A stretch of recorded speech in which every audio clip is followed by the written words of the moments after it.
जय जय राम कृष्ण हरी, जय जय राम कृष्ण हरी. अव्यक्त निराकार नाहीच्या आकार, जेथुनी चराचर हरीसी भजे. ज्ञानोबा आता या ठिकाणी त्या हरीचे म्हणजे त्या आत्म्याचे स्वरूप पुन्हा सांगतात. ज्या आत्म्याकडे आम्हाला ते मन लावायचे आहे, तो आत्मा आहे तरी कसा, आणि मग ते मन तिथे कसे लागेल? कारण मनाला काहीतरी कुठेतरी अधिष्ठान पाहिजे, कुठेतरी काहीतरी पकडायला पाहिजे असते. म्हणून ते मन जगाकडे धावते. कारण जगामध्ये असंख्य गोष्टी भरलेल्या आहेत. मन जेव्हा वृत्तीच्या प्रवाहातून जगातल्या गोष्टींकडे वाहते, विषयांकडे वाहते, त्यावेळेला ते विषय त्याला प्राप्त होतात. त्या विषयांना ते पकडते. पण ज्ञानोबा म्हणतात, त्या मनाला आता ओढा, बाजूला करा जगाकडून, आणि कुठे लावा? तर आत्म्याकडे लावा, हरीकडे लावा. अहो, पण तो हरी आहे तरी कसा? त्याच्याकडे मन लावतो आम्ही, कबुले, पण मन त्या हरीकडे जायलाच तयार नाही. का? यतो वाचो निवर्तन्ते अप्राप्य मनसासह, असे शास्त्राचे वचन आहे. शास्त्र सांगते की आमच्या ह्या इंद्रियांच्या वृत्ती आहेत ना, हे मन, बुद्धी, वाणी, ही जी सगळी इंद्रिय आहेत ना, ते एकदा भगवंताकडे, आत्म्याकडे जायला निघाले. चला रे, सगळे आपण जाऊया, आत्म्याला भेटूया, त्या आत्म्याचे दर्शन घेऊया. आत्म्याचे दर्शन घ्या, चला. पण अप्राप्य, त्याला प्राप्त न करताच सगळे माघारी परत आले. अप्राप्य मनसा सह निवर्तन्ते, परत आले सगळे. आत्म्याला न भेटताच, म्हणजे त्यांना आत्मा पाहता आला नाही. मनाला आत्मा कधी पाहता आला नाही, कधीच पाहता येणार नाही. मन, बुद्धी, चित्त आणि अहम, हे जे आपले अंतःकरण आहे, त्याला आत्मा कळत नाही, दिसत नाही, भेटत नाही.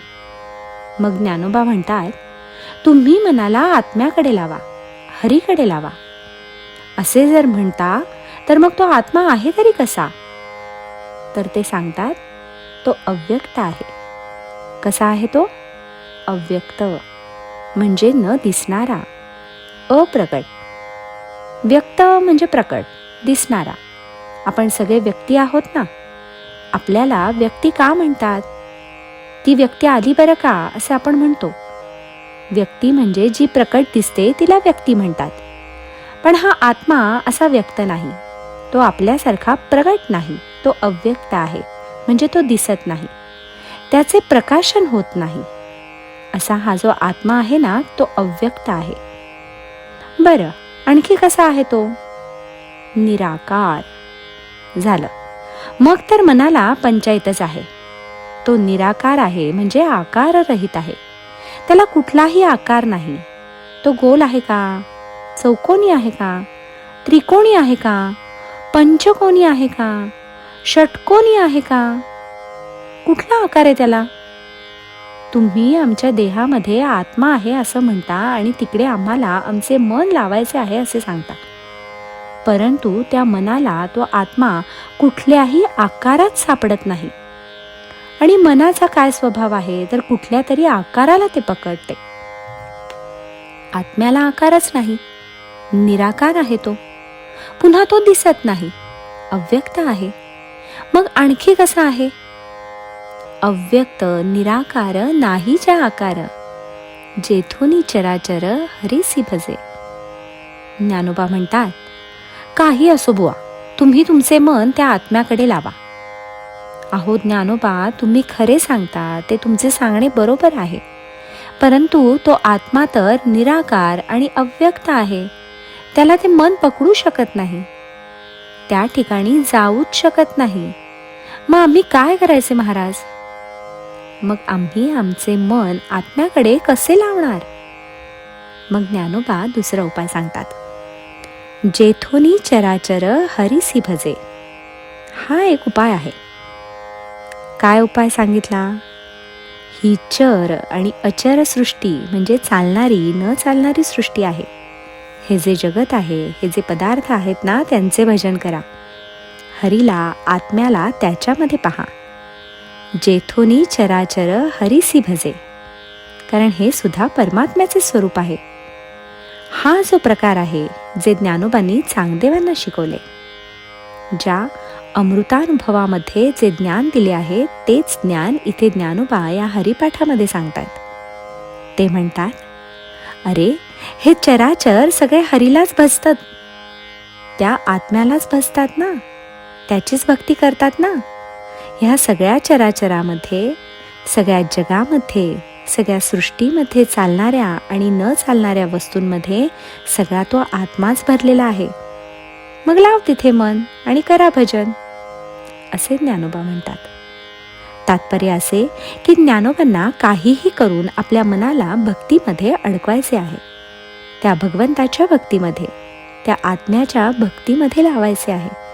आणि म्हणून ज्ञानोबांनी आधी आत्म्याचे स्वरूप सांगितले की तो अव्यक्त आहे, तो निराकार आहे. त्याला आकार नाही, म्हणून तिथे तुमचे मन जाणार नाही, बसू शकणार नाही. मग तसे नसेल तर मग मनाला या चराचराकडे लावा. हे सोपे आहे. मग जे जे तुम्हाला दिसेल ना ते ते परमात्मा आहे असे समजा, त्याला परमात्मा म्हणा. आणि हेच ज्ञानोबांनी ज्ञानेश्वरीमध्ये सुद्धा सांगितले आहे. पहा बरं, जे जे दिसे भूत ते ते जाणीजे भगवंत, हा भक्तियोग निश्चित जाण माझा. आहे की नाही? माझा भक्तियोग काय आहे? भगवान सांगतायत की हे अर्जुना, तुला माझी भक्ती करायची आहे ना, मग माझा भक्तियोग काय आहे ते तुला सांगतो. जे जे दिसे भूत म्हणजे तुला जो जो प्राणी दिसेल, जे जे तुला निर्माण झालेले दिसेल ते ते जाणीजे भगवंत, त्याला तू भगवंत समज. बस, जे जे आहे ते भगवंताचेच आहे, भगवंताने निर्माण केलेले आहे. तो भगवंतच आहे असे समजून त्याची पूजा अर्चा, भजन कर, त्याचे नाम घे, त्याला नमस्कार कर. हाच माझा खरा भक्तियोग आहे. केवळ मंदिरामध्ये जाऊन देवाचे भजन होते असे नव्हे, तर प्रत्येक ठिकाणी तो भरलेला असल्यामुळे जे तुला दिसेल ते ते भगवंत समज आणि त्याला भज. आणि हाच खरा भक्तियोग आहे असे ज्ञानोबा आपल्याला सांगतात. जय जय राम कृष्ण हरी, जय जय राम कृष्ण हरी.